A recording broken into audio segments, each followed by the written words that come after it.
Hello everyone, this is Fantasy-esque and welcome back to Lakeburg Legacies. When we left off in the previous episode, love was in the dungeon. Yes, very unexpectedly, but I was quite surprised to find Bjorn over here, our homeless seamster who is also divorced and out on the streets at 28 years old. I was surprised to see him involved with Slavomir, the hunter who has been having a long-term affair with the mason, Brynja, and has apprenticed his son to Brynja, the mason. I was very surprised when these two, Slavomir and Bjorn, were caught up in a rumor that the two of them apparently go down to the dungeons and have a bit of a... oh my goodness. I'm sorry, my voice is like all over the place. But they go down into the dungeons with like tight leather and chains and stuff. And they I don't know, they roleplay. They roleplay like a criminal and an executioner, and things were getting a bit wild. And I thought, oh my goodness, are people mistaking the relationship between Brynja and Slavomir and kind of, basically sullying Bjorn's reputation? Well, apparently that is not the case, because Bjorn and Slavomir stepped up and owned up to the fact that, yes, we do spice up our love lives and our role-playing lives. Like, is that a problem? I think everyone would benefit from trying this one day or another. So I think Slavomir, he is no longer hiding the fact that he is dallying outside of his marriage. Obviously, all of this is being kept from the ears of his son, Chris. I don't think his wife particularly cares right now. She seems to be more occupied with her job as a lumberjack. Beatrice, yeah, she just does not care about any of that. I mean, Slavomir gives her enough attention at home, apparently, so she doesn't keep an eye on him outside of the house. And Slavomir, he has a lot of pastimes, apparently. He has a lot of pastimes, basically. So that's something that we got to know last time. And then we introduced the Brielle family with Ursula Brielle, who's 19 years old. She's a miner. And her new husband, Lysander, who's 21 years old. He, I think, has potential to be a miner. So they might end up being like a really nice mining couple. But we do need some resources in order to open up a new slot at the mine. So right now the mines aren't big enough to kind of, hold 3 miners. So that is what we are going to be working on. And as the villagers, Lakeburg increases in size, we have a lot more characters, things are getting a lot more complicated. It's kind of harder to keep track of everyone, but I am trying my best. I am trying. So okay, we might even, all of this information that we're getting, I think, we'll have to see, guys. But at some point, they might start slipping past me. But we are at 11 November of year 16. So it has been, it has been a little bit since we've been, we got a bunch of stuff. So Theodora and Brynja don't like each other. Brynja and Theodora. Theodora is the mason. Oh, okay. So the masons don't like each other. Great. And I think in the last episode, I screwed up in the intro because I said Theodora was a miner, and then immediately after that, I said she was a mason. So, I mean, you know what it is. Sometimes I either confuse the characters and the occupations, or I think I'm saying mason, but then I end up saying miner. It's like you think you're saying one thing, but you end up saying something else. So these two don't get along well. Okay.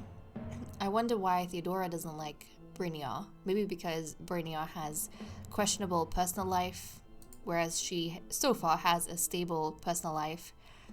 Lupe and Colette, they're in a loveless marriage. I don't think it's very much a surprise to us. And who else? Theodoric and so the miner and one of our hunters, they're having a, turbulent marriage as well. We can barter now. Oh, we'll give some of the iron for gold. We could always use more gold. Yes, give us all that precious gold. Okay, so let's continue with these guys. And actually, I'm wondering, maybe we should check up on the Brielle family to see how they've been going. Maybe we should do that. Because the Brielles are fairly new. And also, we kind of didn't chat about this, but with, these guys who are neighbors, I think these neighbors actually get along well. I don't think we have... Oh, no. That's right. So the Korb family and the Olwen family, the men in these families, they are rivals, and they live right next to each other. Marie... Oh my goodness, guys, I just realized, because it's been a while since I've looked at this, but Brynja and Slavomir, they are like next door neighbors. They live not only in the same district, they live next to each other. So I could totally see how this affair has been going on for so long, and their wives haven't really noticed, because they can easily say, I just went to visit the neighbor. Oh yeah, I just stopped by to visit our son's mentor. So yeah, they're neighbors. Wow. Thankfully, Marie and Raimonda live in different districts. They don't have to kind of interact with each other much. Like, thank goodness for them. And then let's have a look. No one that dislikes each other, I think, on this front. And Theodora and Brynja are not in the same district, thank goodness. So the Bakers live separately and all of that. And then Ursula, she's in a new district. They, like, the Brielle family, they don't have any neighbors just yet. Okay. That was unexpected. But also, has someone... Oh no. Okay. I was a bit confused for a second. I was like, Raimonda? How come you don't have anyone with you? But no, she lives with her son Pepin. Also, I'm kind of curious, but what does their relationship count as? Because if you look at relationships here, she is his adoptive mother, but I don't see it. And I don't see it in inheritance as well. It says that she doesn't have any children. And if I go to Pepin, with Pepin, it doesn't acknowledge his adoptive parents in the relationships, and it doesn't acknowledge them in his inheritance as well. Isn't that fascinating? But we know. It's kind of sad though, because it does feel like once he leaves the home, like once he's old enough and he leaves the house, it's like, unless we remember, there's no way for him to acknowledge that those were his parents. Even though they were adoptive, you're just never gonna acknowledge that. Like, in over generations, you might just forget that, he had a decent life because Raimonda and Eberolf adopted him, which I think is a bit of a shame. But, oh well. Let us continue to see what everyone gets up to. Keeping an eye on everyone. Oh, okay. We have a pleasure house now, guys. So our population has increased enough that we now have a pleasure house, but also the Knapp family. Hold on a second. Yes, the pleasure house, pleasure house just appeared, which means our faith is gonna be shaken. Yeah, our faith is gonna be shaken, which is not that great. What else? So the Knapp family had a baby by the name of Olive. Okay, Olive is a little girl. So we have another girl who's crafty, has a good relationship with both her parents. Okay, is she, has her father's hair, both her parents have the same skin tone, and then she has her mother's eyes. Oh, look at that. Okay, and apparently she's a boring child. I'm sorry, child. Apparently she's boring, guys. But she has potential to be a farmer and a baker, which is kind of nice. So extra food production, that's how she's gonna make her mark in the world. Okay, and in terms of preferences, she likes divination, public executions, and dueling. What a violent little baby, who also believes in fate. And then she dislikes dancing, gossip, and the art of war. Okay, good to know. Well, little one, we will leave you be. Loop and Colette, at this point, I might have to stop being selective about what I keep an eye on with our couples. Ay, ay, ay. Okay, well, okay. We have an event. We have an event? Okay, hold on. A budding love. Since he met Bjorn, a sweet and beautiful young boy. Oh my goodness. Loop's stale heart is beating anew, and we knew that Loop and Colette were having problems in their marriage. Oh my goodness. Oh my goodness. The fact that it refers to Bjorn as a like sweet and beautiful young boy. This is so funny. I'm not entirely sure if it's appropriate, but this is so funny. I mean, hey, everyone's adults here, right? But Loop is like 45 years old. He's a 45-year-old hunter. He's looking at this 29-year-old homeless seamster, and he's having some thoughts. And Bjorn was literally, my goodness, he was literally in the last episode in a rumor that turned out true with Slavomir, Loop's rival, playing Dungeons and Dragons. Like, and no, not that kind of Dungeons and Dragons, guys. Not the Dungeons and Dragons we know. It's the Dungeons and Dragons that they know. But like, what's going on? Bjorn, at this point, the fact that we've also just opened up a pleasure house makes me feel like Bjorn's like in the wrong industry.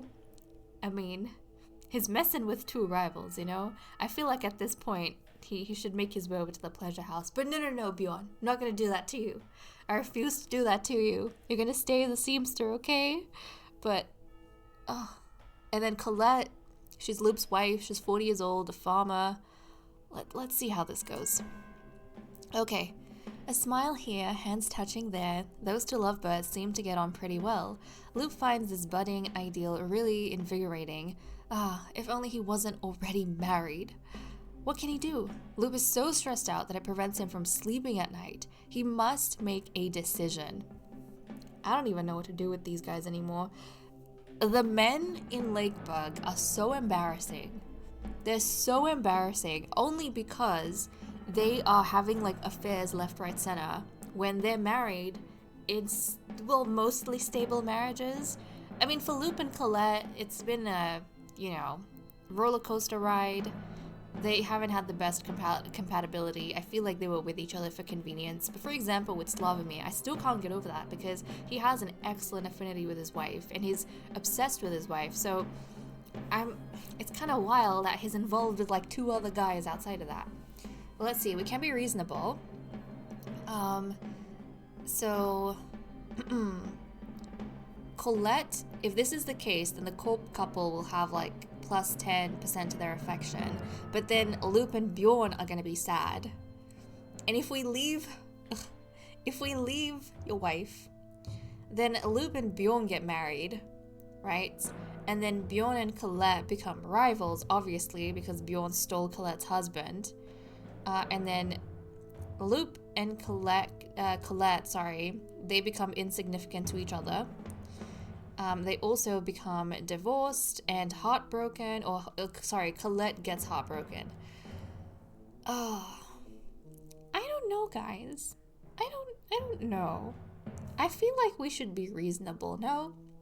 I mean, Loop and Bjorn can be in love, yes, but at the end of the day, Bjorn is homeless right now. Is Loop willing to risk his security for love? Is he willing to risk his bed to be out on the streets with Bjorn? Because he's like so in love with Bjorn. I mean, he's the guy who left his son on the streets so that he could have a roof over his head. I don't think like in this society, I think it makes more sense for Loop to risk being sad than to kind of risk his security. So he's gonna be reasonable. Loop simply cannot throw away all the loving years they spent with Colette. Of course, the romantic moments with Bjorn will be missed, but marriage is a stronger link than this fling. Oh my goodness, so be it. So be it. And we have a baby on the way, apparently. Hold on a second, what's been going on? So, Everolf and Hubert are two farmers? Oh no. Oh no. Now we're gonna have like ish happening at the farms because Eberolf and Hubert, they're not too impressed with one another. They went fishing, maybe to try and get to know each other, and they realized, oh, I don't really like this guy. Huh.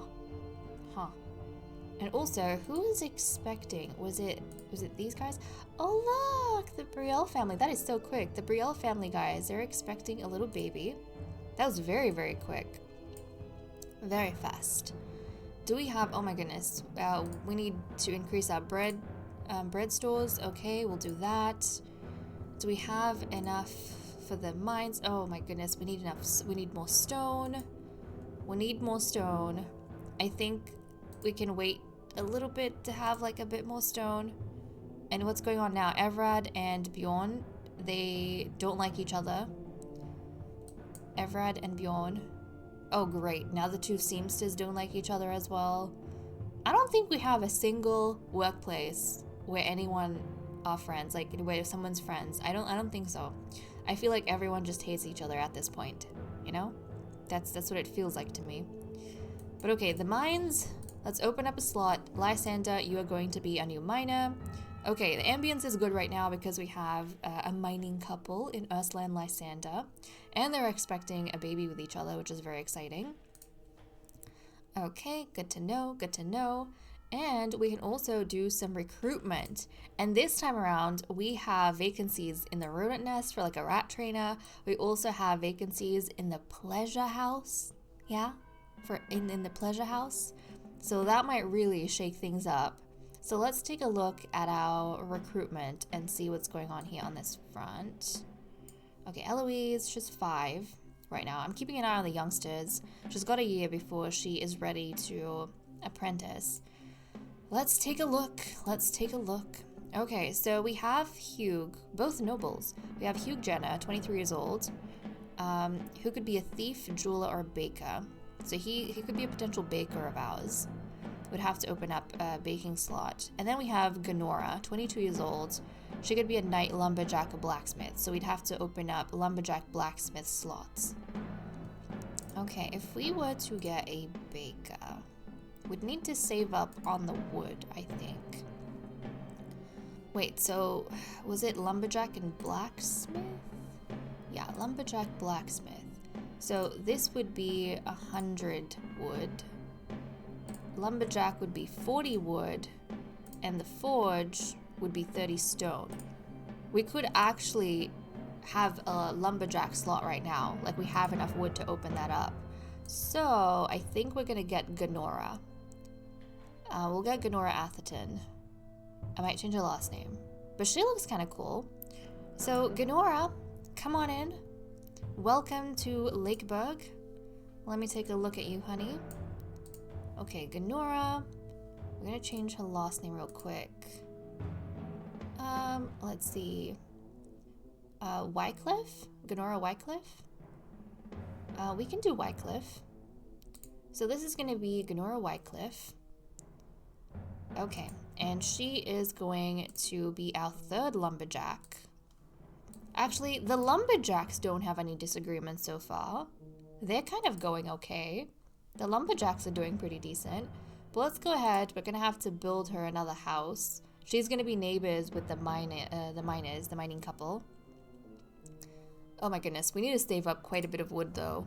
We need to save up quite a bit of wood before Ganora can find herself a husband, it seems. Yikes. Okay. Okay, I'm gonna... Oh, we just had a baby born. Oh my goodness, we just had a baby born. Who dislikes each other? Everard and Bjorn. That's not a surprise. They work together, right? They do. Okay, Lysander and Ursula, they're in love with each other, which is great. And then the Ashdown family just had a baby. Okay, we're gonna change this. It's a boy. Okay, it's a crafty little boy. Isenrik. Jowl? No. Oven. Jahan. Asturias? I don't know. Lucius! This is going to be little Lucius Ashdown. Yes. Lucius Ashdown. A devout little boy who has his mother's hair, mother's skin tone, and father's deep blue eyes. That's cute. And then let's see, he likes music, public executions, and reading. Doesn't like dueling flowers or silver and gold. Okay, and he has a good relationship with his parents. Oh, he has a good relationship with his mother. An average relationship with his father. Fair enough, fair enough. Okay, so he likes his mason mother. Oh, in terms of his potential, sorry. A hunter, painter, or healer. So he's gonna be someone who ends up in the hunter's cabin most likely. Okay, what do we have that's causing a problem? We need to increase our stocks for meat. We produce a heck lot of meat. Like, we produce so much meat, to be honest. So much meat. We can do some bartering. We'll give some stone for some gold. We could always use more gold. Yes, yes, yes. And guys, Eloise has aged up. Look at how adorable she looks. Look at this. Little baby Eloise is 6 years old now.